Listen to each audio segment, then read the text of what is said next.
Hi hello నమస్తే welcome back to our channel రామ్లమ్మ మంతిని. Please like share subscribe and below comment friends. So మా side 3-4 days నుండి వర్షం లేదు, ఇప్పుడే స్టార్ట్ అవుతుంది. చినుకులు ఒక్కొక్కటి రాలుతున్నాయి.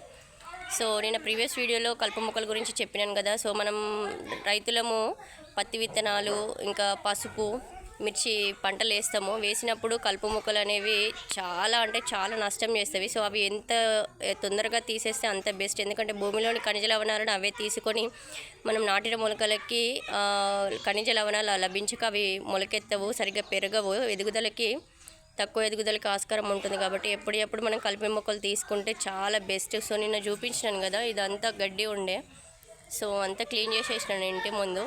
సో ఇందులో బెండ గింజలు, చిక్కుడు గింజలు, వంకాయ గింజలు నాటినాము. సో అవి మొలకొచ్చినాక చూపిస్తాం.